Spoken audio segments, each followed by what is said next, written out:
here we go. This is the Skip Bayless Show, episode 55, in honor of one of the all-time greatest Dallas Cowboys, Leroy Jordan, old double nickels, as tough and classy as ever there was. One of my all-time favorite interviews. This is the undisputed. Everything I cannot share with you during the 2.5-hour debate show that is undisputed. Today, I will go deeper than usual as I tell you why I had more in common with Ja Morant when I was his age than you probably think. Then today, I will answer a hot batch of your probing, provocative questions. But first up, as always, it is not to be skipped. The other day, I was skimming down a Ja Morant thread on Twitter. You know and I know what he has been up to or down to.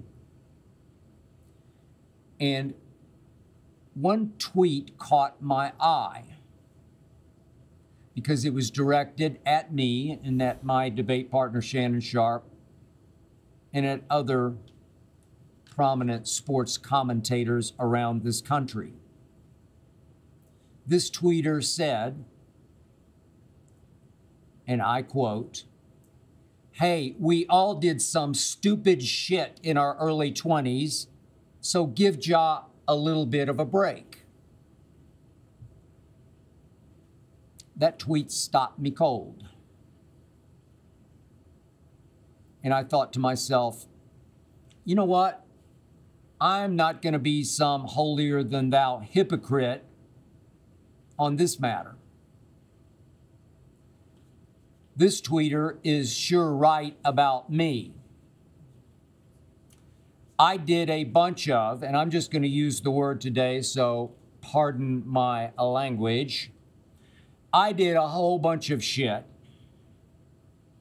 And that's exactly what it was, shit. I did a whole bunch of stupid shit from age 14, I'll say, until 20-ish. Stupid shit that could have wrecked my life before it even got started.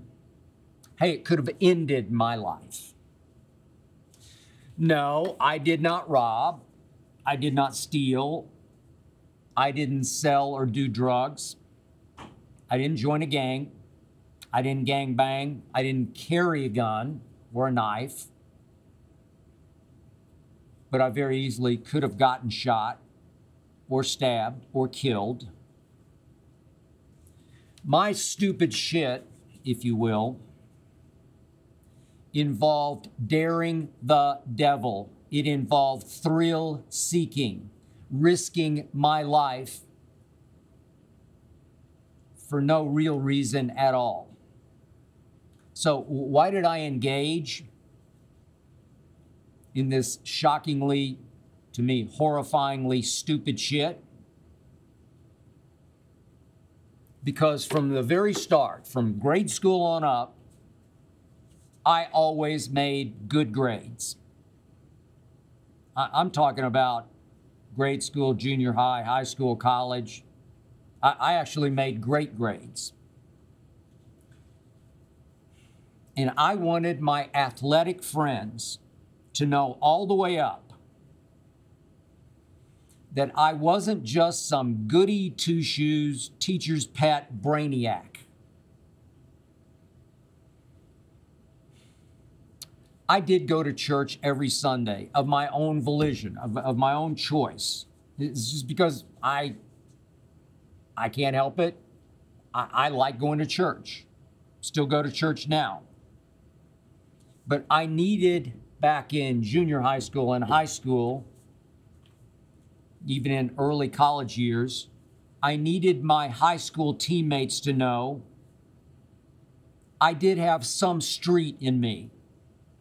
Because, as I'm about to point out, I did have some street in me. But did I ever suffer and an identity crisis. Was I a good boy or a bad boy? Was I a scholar or was I a jock? What exactly was I? Was I a choir boy? Or was I one bad MF? The truth was, I was a little bit of all of the above. I don't think either one of my parents even finished high school. Neither of them ever even thought about reading a book. My father was a hardcore drunk, and my mother eventually fell victim to the bottle also. My father was a low-life loser from a little town up near Tulsa. I grew up in Oklahoma City, but a little town up near Tulsa called Okmulgee. Okmulgee, Okmulgee. I spent a good deal of time in Okmulgee, as I'll get to in just a moment. My father always told me I would not amount to shit. My father was an abusive father. My father pounded into my brain that I needed to learn to work on cars instead of caring so much about driving cars fast. I'll get to that in a moment. But I needed to learn to work on cars so I could support myself when I got out of high school as a mechanic. Heard it over and over and over again, all the way up until I went to high school. Maybe that's why I made such good grades. I'll show you. I wound up graduating second overall in my high school class of 681 students, largest high school in the state of Oklahoma, Northwest Classen. I barely missed being valedictorian because I made a B in driver's ed. Nobody ever got an A in driver's ed because they didn't want to create overconfidence behind the wheel. Justine Coyle, our valedictorian, did not take driver's ed. So she had a slight advantage and took advantage of that. But Justine went on to Harvard and became an anesthesiologist in Oklahoma City, if I'm not mistaken. God bless her. I wound up going to Vanderbilt on a full sports writing scholarship and graduating cum laude. Was I ever blessed? Was I ever lucky, as I'm about to demonstrate? I didn't exactly grow up in the hood, but I was a product of a really weird melting pot of a white neighborhood in Oklahoma City, a district in which a few families had some money, but most families had very little. So it was mostly, I'd say, lower middle class, to in some cases poor, intermingled weirdly with a little upper middle class. Most of it was called the Mayfair Grade School District, was made up of tiny little 2-bedroom, 1-bath homes. I was born into one of those. There were rough kids on streets around me. I mean, rough kids on the way to becoming what we called juvenile delinquents, punks, greasers. In those days, we even used the word hoods. They're hoods. I don't know if that came from the term neighborhood. I don't know. This is white stuff. But I can't tell you how many fights I got into with those kids on the way to becoming juvenile delinquents. I won most of those fights because I was big for my age, I was athletic for my age, and I love to compete. I love to battle. I do have a bad temper, but I was always blessed with the ability to focus it, to channel it into being a strength instead of a weakness. I can't tell you how many times I fought my way home from grade school at Mayfair Grade School, Mayfair Elementary. A lot of tough, rough kids in my neighborhood. But on the edge of our district were two new housing developments. And we eventually did move into a 3-bedroom, 2-bath home. My father owned and also operated a little hole-in-the-wall barbecue joint on the other side of town, the south side of Oklahoma City. It was called the Hickory House, in a really rough neighborhood on the south side of Oklahoma City. Sometimes we had some money, and sometimes we had no money. The biggest reason my father drank was because that restaurant business is a fickle hell of a killer.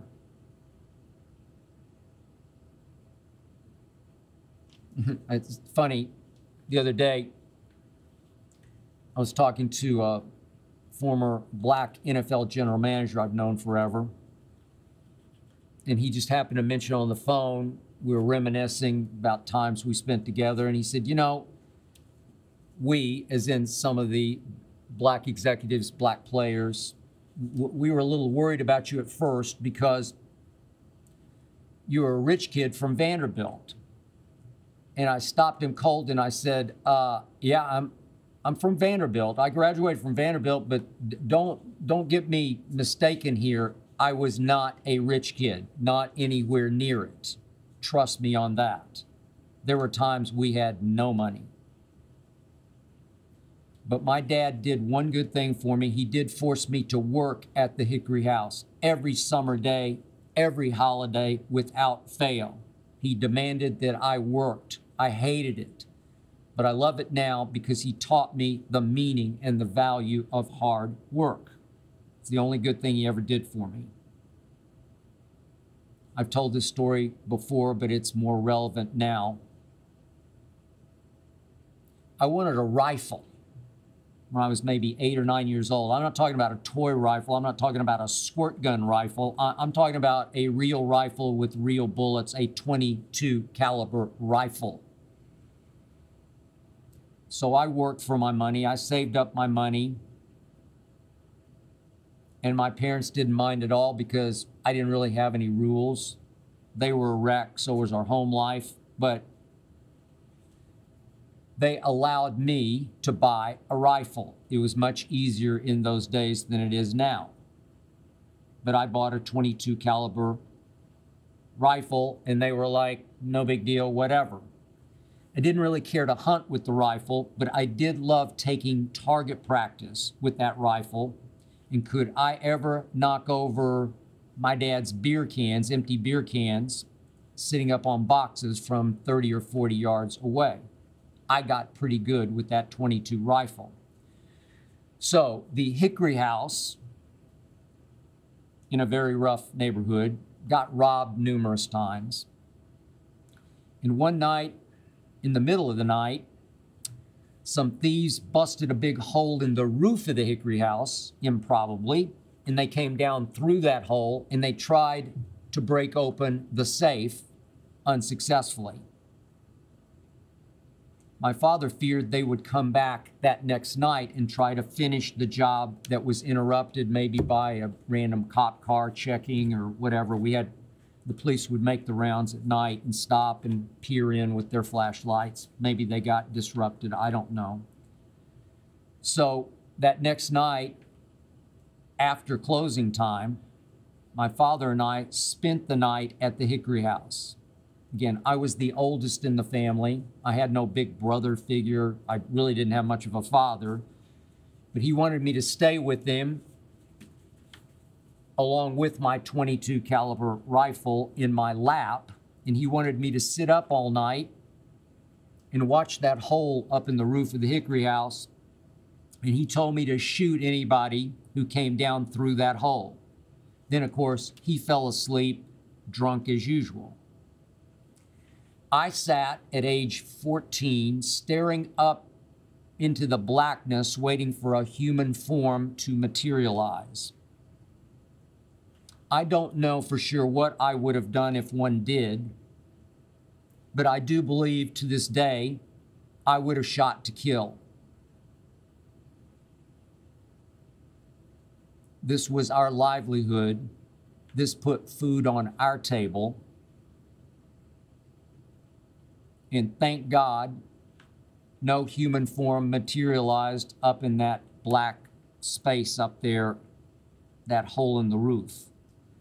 Legally, I'm not sure what would have happened to me if I had shot and killed someone, though with a .22 caliber, and I knew this at the time at age 14.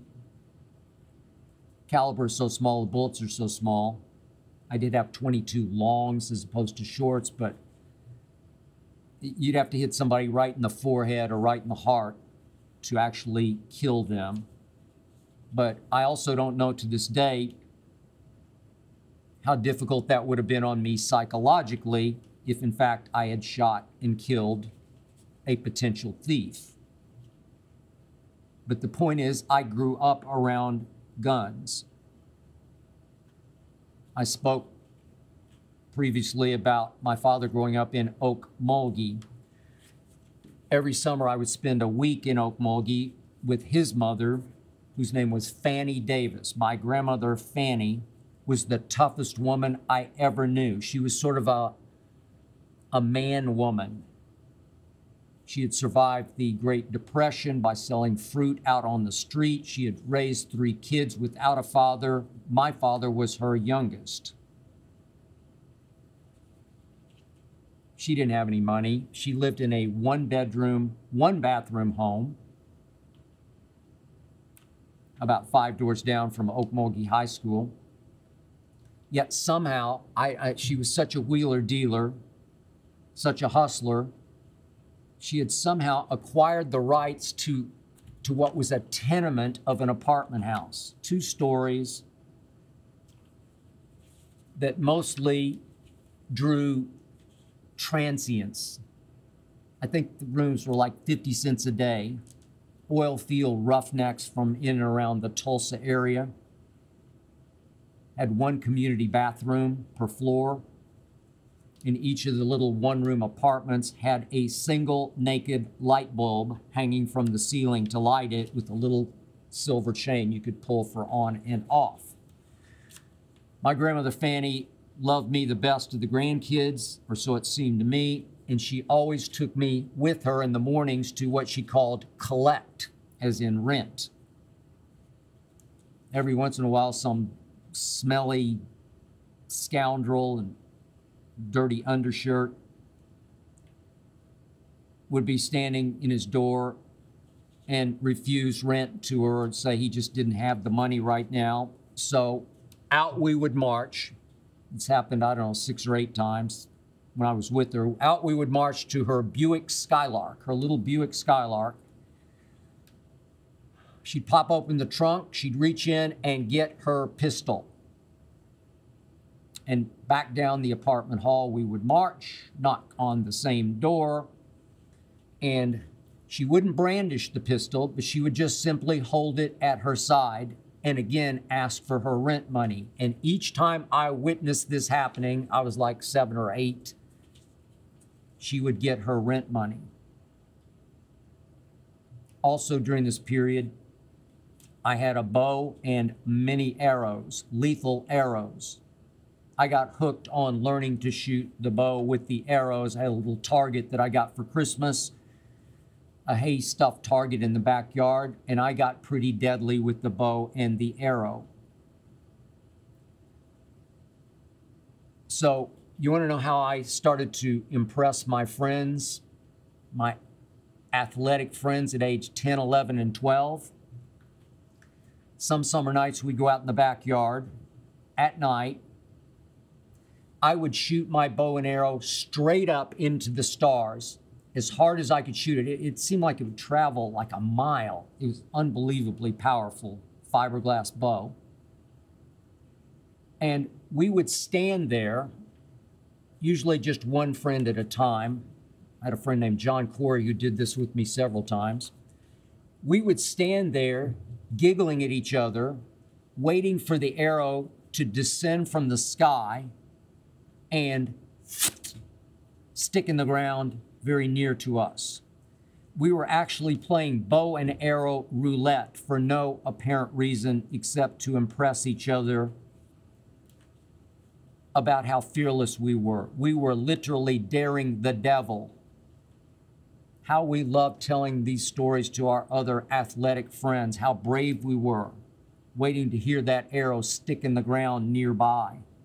What if just one time said arrow had come straight down through the skull of my friend John Corey or through my own skull? This was insanity. This was incredibly stupid shit that I just seemed to have in my blood. So in 8th grade at what was called Taft Junior High School, it was just 7th and 8th grade, I was chosen Athlete of the Year. We had about 1,500 kids in 7th and 8th grade, so I was pretty proud of that honor. But having won that, this required me to ask my mother for more and more transportation, played AAU basketball, went to clinics, went to camps. My mother got sick and tired of it because she had too many of her own problems, so she told my father upon my birthday in 8th grade, December the 4th, that she wanted him to go buy me a motorcycle so she didn't have to take me anywhere else. A Honda 90. I had worked hard the summer before. I'd saved some money, so my father and I went together and matched for the Honda 90. It wasn't that expensive at the time. My father despised the idea. He predicted openly to my mother I would die on my Honda. My mother said, no, he's too smart for that. But understand, I had no rules, no curfew, complete mobility at age 14. So right away on weekends, daredevil me, I started hanging out with those juvenile delinquents, those greasers. Some called them punks or hoods because they had motorcycles and now so did I. I didn't belong in their culture, but they let me in because I had a motorcycle and I liked to race it. And I started racing all of their motorcycles. We just called them cycles. Their Honda 90s, their Yamaha 80s. I drove my motorcycle all over Oklahoma City. I raced it all over Oklahoma City. And believe it or not, I never even had a single close call. We didn't even have a helmet law at that point. So I rode it without a helmet. I was a survivor. Thank you, God. I still think the reason that I did go to church was the reason I did survive all that I'm about to tell you. I even remember a spring day, my freshman year of high school.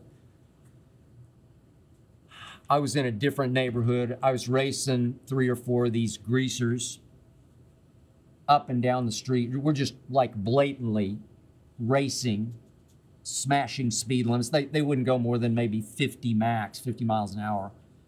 But up and down we raced until finally this woman came storming out of her house, marched out in the middle of the street, stopped me cold. These other guys, they didn't care. Who the hell are you? And I immediately recognized the woman as a teacher at Northwest Classen High School that I attended. She taught some senior English class. I just knew who she was, but she definitely didn't know who I was. She read us the riot act, said we'll never amount to anything in our lives. She asked, don't you guys have some homework you need to be doing instead of racing these motorbikes? Well, at that point, I had 3/4 of grades at Northwest Classen High School, 5 classes a day. Was it 5 or 6? Maybe it was 6 classes a day. I had made nothing but A's. And I told her to her face, I said, you can't judge a book by a cover because I'm in 9th grade and I've made straight A's. And she scoffed at me, she laughed at me, and she said, yeah, and I'm the tooth fairy. Next day, I went to school and went in and introduced myself to her before school started and told her if she wanted to go check my record, she could, because you can see I had an identity crisis. I was living in both worlds. My stakes got a lot more dangerous when I got actually my second car in high school, which I helped pay for. It was a 1967 Chevy Camaro SS 350. It would go. It was 325 horses, 4-speed stick shift with what was called Positraction. I street raced it like I was Ricky Bobby. I often hit 100 miles an hour racing in neighborhoods. I was a speed freak. I thrust myself into one high-risk situation after another. I would blow the doors off Camaro Z28s, which were hot at the time, or Mustang Mach 1s, which were hot at the time. I lost one race in high school out on May Avenue, the busiest street that went through our district. The only race I lost was to a Dodge Challenger with a 440 Magnum. It just blew me away, literally and figuratively. So I did a whole lot of stupid shit behind the wheel of my Camaro, and I live to tell. But I think back now, one wrong split-second decision, and I would have killed myself, 2 or 3 of my friends, and God only knows how many other innocent people. I never even got a speeding ticket in high school. I don't know how not. I was so very lucky. But now for the stupidest shit I ever did. Stupid shit that I'm now so ashamed of, so ashamed to admit about publicly, so ashamed to bare my soul about, that I even hesitate as I speak to do so. But for the sake of full disclosure, in the context of Ja Morant, I will. Several of my athletic friends and I started engaging in this daredevil behavior when we were sophomores in high school. I don't know who came up with it to start. It was not I. But many times over the next 4 years, I went along with it. I participated wholeheartedly in it because I wanted to show my athletic friends that I did have some badass in me. I had guts. I was not afraid. I was an effing man, not some straight A, church-going goody two-shoes. We called this daredeviling getting chase. We called it getting chase. We did this with snowballs in winter and water balloons in summer. When it snowed, a group of us, maybe 4 or 5 at a time, would form snowballs in our gloved hands, pack them until they were solid. The longer you held on to them with a gloved hand, the warmth turned it to more ice. So basically we had ice balls in our hand. And we would pop out from between houses and just drill a passing car with the snowballs or the water balloons. But in this case, the snowballs, they were the worst. And then we would dare the occupants of the car to chase us. We would taunt them, we would gloat, we would scream at them, chase us through the neighborhood. So what happens when you hit cars with ice balls? Dents happen, broken windshields happen, anger happens. I cannot imagine now if somebody drilled my car or my wife's car with ice balls and dented my car or my wife's car, I would be furious. I would be out of my mind. I would be unhinged. The truth was, nothing about this was manly. It was nothing but cowardly. I lettered in baseball as a sophomore at Northwest Classen. It was a big deal because not many did. I was a catcher, so I loved showing off my rifle arm with those ice balls. Chases did ensue through the neighborhood. This was often at night that we did this. We had no idea who was chasing us. These are random cars we would pick on. But we just loved seeing those brake lights flash on. We loved hearing the doors fly open.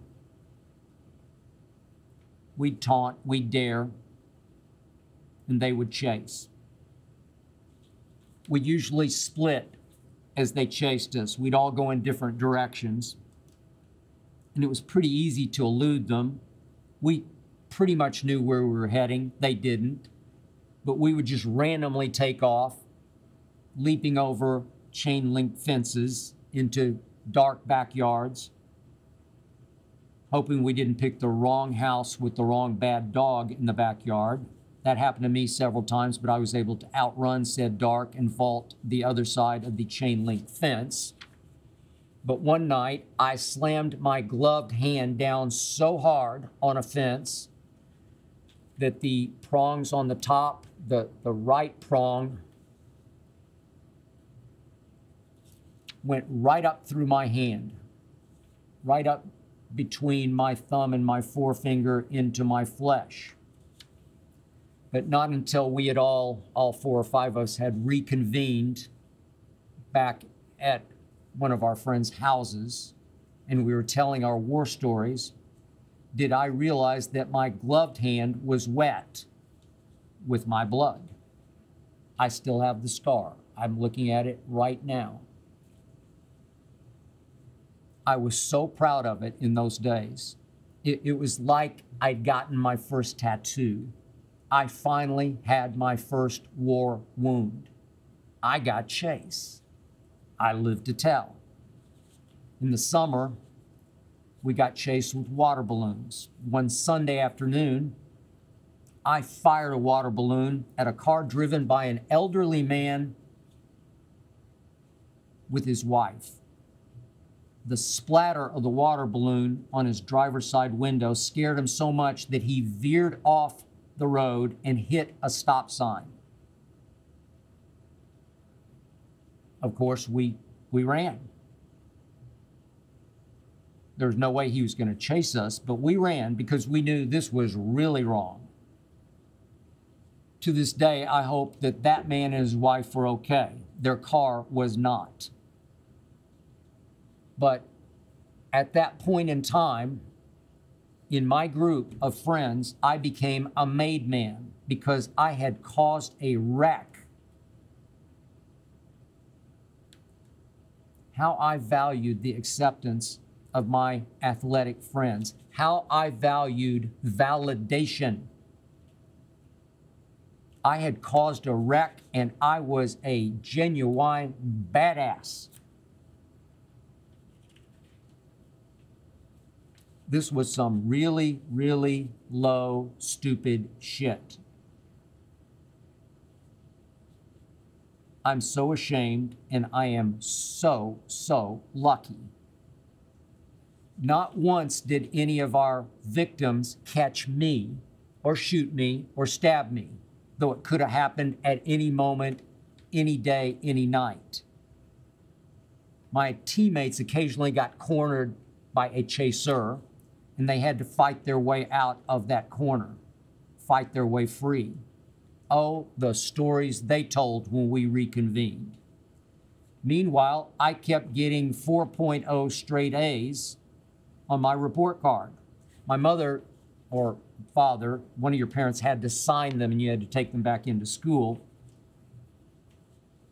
So I know my mother signed them and saw them, but she never said a word to me about any of my grades. She had her own problems, My father had run off with her best friend who lived right down the block from us. This is when I was a sophomore in high school, so my grades were irrelevant to my mother. So what happened near the end of my senior year? Out of the blue, in a shock to me, I got a call from Nashville, Tennessee. Actually, my mother took the call first and wrote me a note, said call back area code 615, whatever the number was. I immediately knew it was Vanderbilt, and I thought, my God, I have won that scholarship, and I had. I called back and was told I'd won the Grantland Rice Scholarship at Vanderbilt University, room, board, tuition for 4 years. No way could my mother have afforded to send me to Vanderbilt. This was a full ride. But did that cure me of getting Chase when I came back home from Vanderbilt for Christmas holidays or spring break? Nope. More than ever, I wanted to show my homeboys that I wasn't now some hoity-toity, upper crusty, too good for Oklahoma City Vanderbilt Commodore. No, I would still literally run the old neighborhood streets with them, with the guys I grew up with. Now, some of those guys had gone on to the University of Oklahoma, but I wanted to show all of them I'm not too good for you. You want to know the truth? The truth is, now that I look back, I was too good for them in a good way, in the most positive way. But I couldn't yet see it or accept it. At the very least, I was too good to be getting chased with them anymore. But think about this. God has been so good. He had been so good because I had escaped this hellish home life. Now, I wasn't set to make $39 million in my first 3 years out of college the way Ja has. I definitely wasn't set over my first 9 years of professional life to make $239 million the way Ja is now set to make it, if he so chooses. But relative to my life, I had just as much to lose as Ja has to lose. Trust me on this. I had a career at my fingertips that I never could have dreamed of.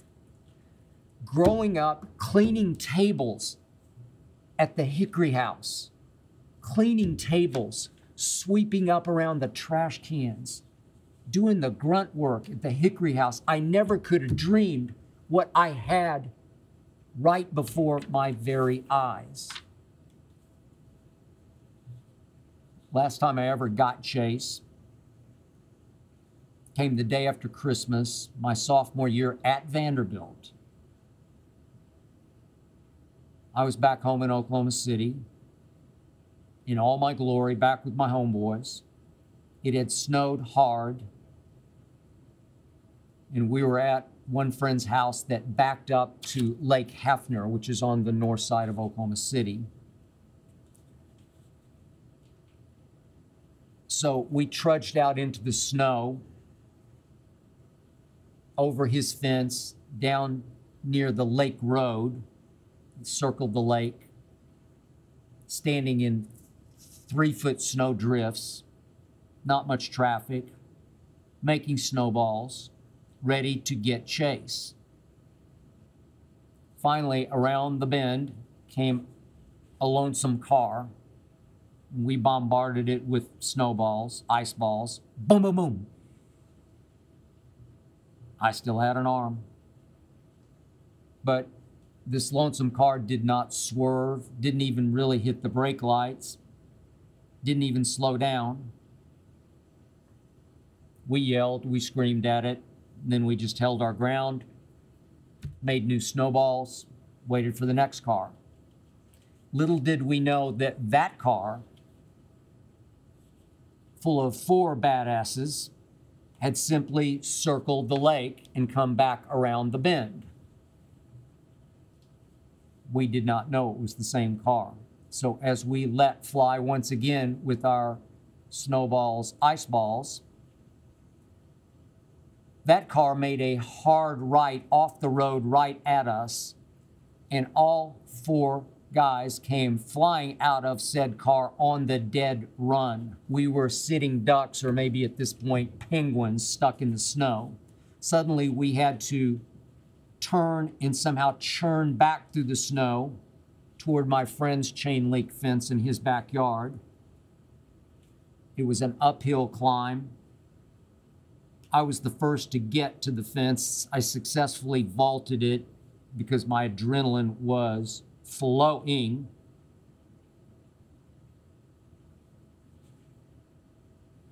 But as I turned to look back at the two friends who were trailing me, I saw my craziest homeboy get caught from behind.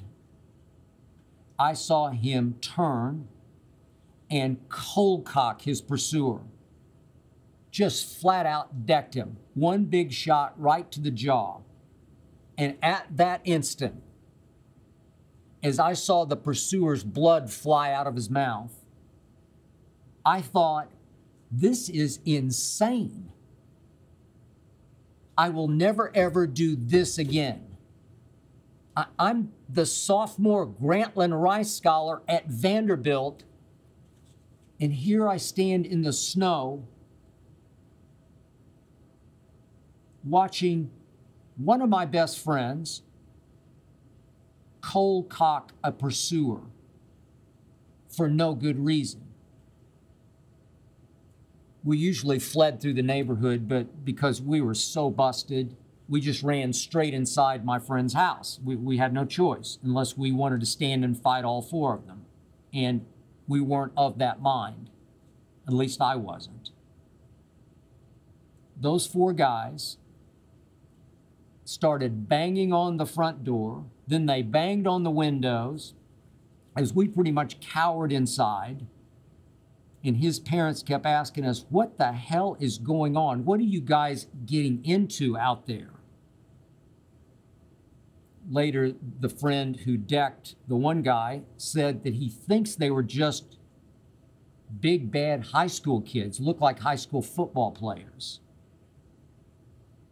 But we were so lucky. They didn't have guns. They didn't have knives. Maybe today they would. That night they didn't. They just had fists, but were they ever after us?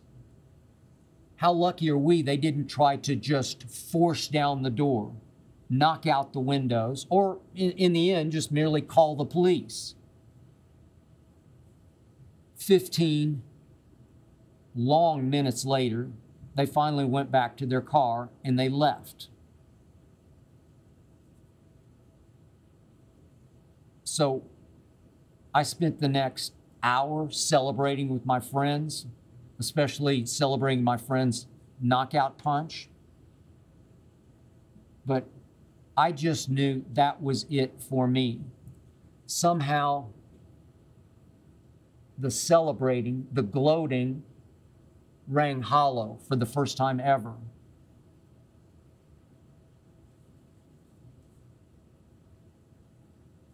One of those friends went on to become a bookmaker in Oklahoma City. He moved in and out of the Oklahoma City underworld. He was about that life. Another of my friends somehow became a middle school gym teacher, but soon got fired for sexual harassment, or maybe worse. Another friend actually went on to become a very successful lawyer in Oklahoma City, member of Oklahoma City Golf and Country Club. And yet another, a very good high school football player, I just completely lost touch with after that night. I don't know what happened. He decided not even to go to college to even try to play football. I heard he worked in the oil fields for a while. And I heard he died young. but I lost complete touch. I do remain close to one childhood friend. His name is Craig Humphreys. He's now a talk radio legend in Oklahoma City. They call him the Hump Man. Not once did Craig Humphreys ever get chase with us. That was some mindless, pointless, thrill-seeking, stupid shit. It could have had 1,000 tragic endings. I could have been one of those stories you read about that stupid kid who got himself killed for no reason at all. So yes, to that tweeter that I stumbled across on Twitter the other day, yes, many, if not most of us, do some stupid shit in our late teens, early 20s. Maybe someday soon, Ja Morant will have a eureka moment like I had that night. I look back and watch my friend Cole cock his pursuer. I don't know, maybe Ja had that moment, that eureka moment, on IG Live the other night. Maybe someday soon, I don't know, maybe it'll take 3, 4, 5 years, but maybe Ja will wake up some morning and think, what was I thinking? Because he's not thinking. Maybe he will wake up and realize it's time to grow up and quit trying to show guys that he cares too much about, that money really hasn't changed him at all, that he's not too good for them, or whatever their equivalent is of getting chase. I realized that one fateful night that it was time to leave them behind before I got left behind with them. Trust me, Ja, I was so lucky so many times. I still have some south side of Oklahoma City in me. I still have some Okmulgee in me. I still have some gun-toting Grandma Fanny in me. Trust me, I do. But here I sit at this Fox lot in Los Angeles doing the Skip Bayless show, counting my blessings. Let's get to your question, shall we? This is Max from Tustin, California. What is your all-time favorite book? Fair enough. As I mentioned, I was not at all encouraged to read as a child, but I read voraciously, probably to escape my hellish home life. My favorite book as a kid, Treasure Island, Robert Louis Stevenson. Oh, did I ever want to be young Jim Hawkins battling with Long John Silver and those pirates. That was my ultimate fantasy. I wanted to fight the pirates and win, as Jim did. Later on, I came to like Hemingway and to love Faulkner. Light in August by Faulkner, for me, was his masterwork. It was the one that first made me sit back and just smack my forehead and say, how did he create this? Then I became obsessed with John Irving after I read his The World According to Garp. Then I became even more obsessed with Tom Wolfe after I read Bonfire of the Vanities, which hinges on one wrong turn taken by Sherman McCoy that wrecked his life. See everything I just talked about. By the way, the movie that they made off one of the all-time greatest books I ever read, Bonfire of the Vanities, was an abomination starring Tom Hanks and Bruce Willis. but how I love that book. Lately, I have fallen in love with and in awe of Cormac McCarthy. Blood Meridian is a chilling masterpiece. I dare somebody someday to make a movie of Blood Meridian.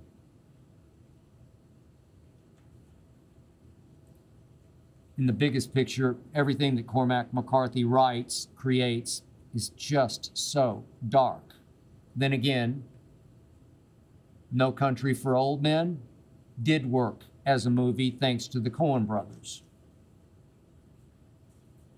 Which brings me to my all-time favorite, and we're talking books, my all-time favorite book by the greatest wordsmith who ever wrote a novel. I'm talking about The Great Gatsby by F. Scott Fitzgerald. Never been anything like it. First read it in college.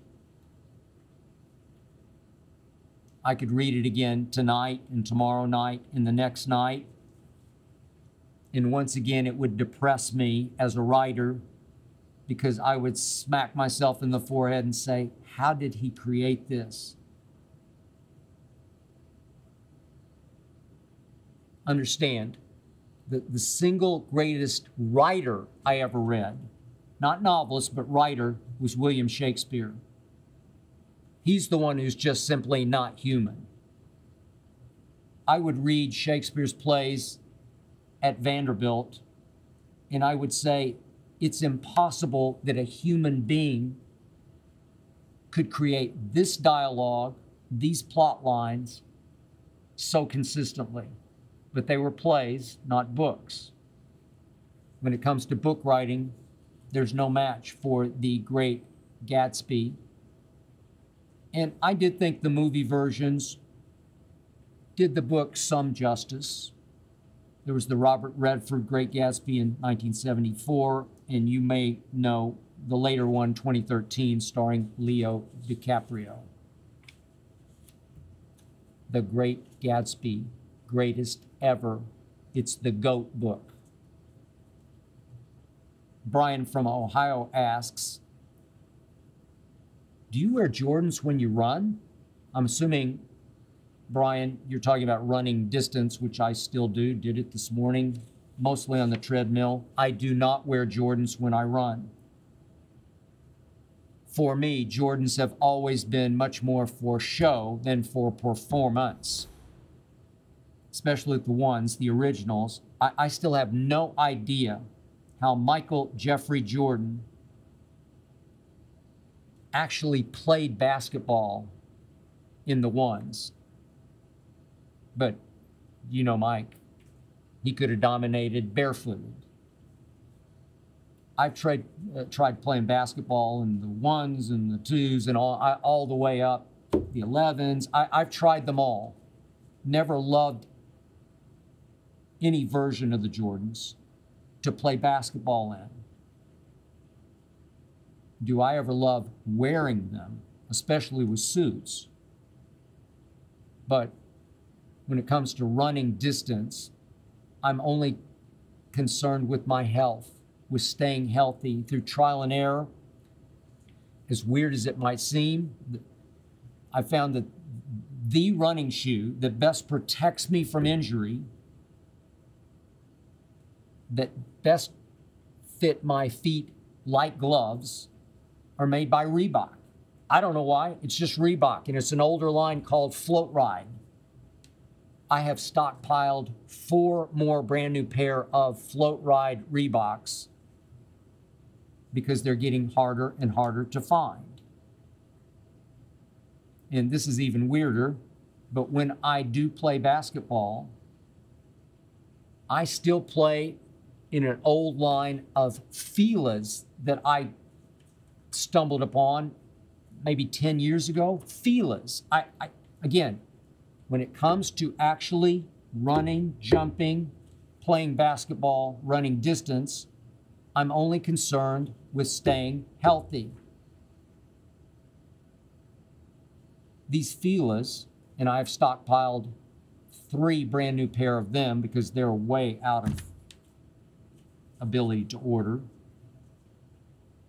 but they're like wearing lightweight tanks on my feet. They provide this astonishing protective support from my ankles and my arches while still feeling fast on my feet. I've never experienced anything like them. So forgive me, Michael. I'm going to run and play in what work for me. Style be damned. I'm going to walk around in what sends the coolest message, while also making me feel the most confident. I can't lose in these shoes. It's Jordan's forever.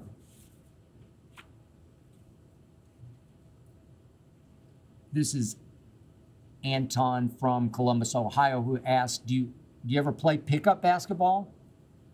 Not anymore. No way, Anton, can I risk actually randomly getting into pickup basketball games with people I don't know who probably do know me and who might on occasion want to show me just what they got for me. Fastest gun in the West stuff. That's the recipe for me for surgical disaster. Especially when you run up against that guy, and you know who that guy is, who really has no idea what he's doing on the basketball court, plays completely dangerously out of control, who submarines you on fast breaks, and who comes crashing into your knees when he crashes the boards. Now I play only one-on-one basketball with somebody I know and completely trust to play very hard, but to play very smart, to play fiercely, but safely. And I do win most of the one-on-one games I play, not on skill, but on stamina. If you're going to compete with me in one-on-one, you better be able to run all day, because I will run you in the ground. Maybe it's a holdover from my days getting chase. Alex from Tampa asked, besides the Cowboys, Spurs, and Oklahoma, what are the other teams you root for? Dear to my heart. My first two loves as a little kid growing up in Oklahoma City were, number one, University of Oklahoma football, as Alex points out, and number two, which he does not point out, the St. Louis Cardinals baseball team of the 1960s, probably way before your time. Those Cardinal teams of the 60s for a little kid were something. Featuring my all-time favorite St. Louis Cardinal, Bob Gibson, baddest man who ever threw a baseball, along with Lou Brock and Curt Flood and Bill White and Julian Javier, and a man we recently lost, a man you probably do know of, Tim McCarver, who played catcher, as did I. I own one piece of signed memorabilia, only one piece, and it's thanks to my man Nelly from the Lou, as in St. Louis. Nelly obviously is a Lou legend. He and the St. Lunatics. Before Bob Gibson passed, Nelly got Gibby to sign a baseball for me, my most prized possession of memorabilia, my only signed piece. I don't root for the Cardinals as much as I used to. I still follow them, but truth be told, because I covered the Los Angeles Dodgers out here in LA for the LA Times through the 70s, the Dodgers own a little piece of my heart. Now I live in Los Angeles, and I still believe that Dodger Stadium is the greatest baseball venue in this great country that we live in, even beyond Fenway and beyond Wrigley. It's Dodger Stadium for me. But please do not underestimate how much I still root for the aforementioned Vanderbilt Commodores. When I first graduated from Vandy, I tried to convince myself, hey, it's silly for Vanderbilt to even have teams representing Vanderbilt, trying to win bragging rights for a school that I still believe with all my heart and soul is the greatest school in this country, the greatest college experience. It's not even close. It's Vanderbilt. I've steered so many kids in the direction of Vanderbilt. Now it's almost impossible to get in. I think it's 7% of the kids who try to get in do get in. I used to think, so why do we need a bunch of kids come in to represent us as athletes who might not choose Vanderbilt if not for sports? Well, here's why. We do play in the SEC, the Southeastern Conference. Our academic admission standards for athletes are much, much tougher than any other school with which we compete. So does it ever do my heart good when we win SEC football games? We won some last year. Or basketball games. Or national championships in baseball. And I'm now so proud of my Vanderbilt basketball team as it won 8 of its last 9 regular season SEC games. Jerry Stackhouse, bless him, can flat out coach basketball. Anchor down. Orrin from Boston asked, do you pick out your suits the night before Undisputed? I do not, Orrin. My wardrobe artist, Autumn, does that for me. She is the greatest. Each Monday, when I arrive at my dressing room around 4 a.m. out here, LA time, 5 suits are hanging on a rolling rack ready for action for the week. Sometimes, every once in a while, I do make a suggestion to Autumn for a special occasion, but mostly I count on Autumn in winter and spring and summer and autumn. Bless you, Autumn, and thank you. Sean from Atlanta asked, if you ever wrote an autobiography, who would it be dedicated to? I will write an autobiography, but not until I am completely out of the TV business.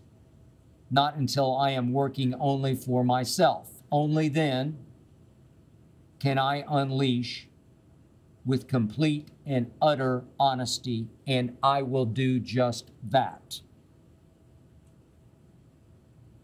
My 3 cowboy books that I wrote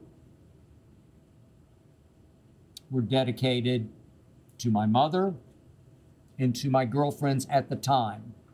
One to Peggy, one to Amy. I've had 4 previous long-term relationships, including one to my first wife, Liz, who also went to Vanderbilt. I remain close to all of the above because they became the sisters I always wanted my real sister to be, and it just never worked. Our home was just too broken. But when it comes to my autobiography, my life's work, my Gatsby,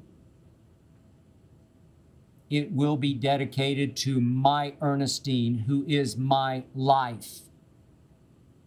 No one has ever stood by and with me like my Ernestine. Nobody in my life have I ever trusted with my life the way I trust my Ernestine. I am not the greatest husband. I make life hard. But she is the greatest wife.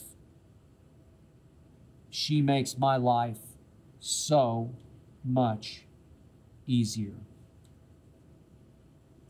I love you, Ernestine. That is it for episode 55. Thank you for listening and or watching. Thanks to Jonathan Berger and his all-pro team for making this show go. Thanks to Tyler Korn for producing. Please remember, Undisputed, every weekday, 9:30 to noon Eastern. The Skip Bayless Show. Every week.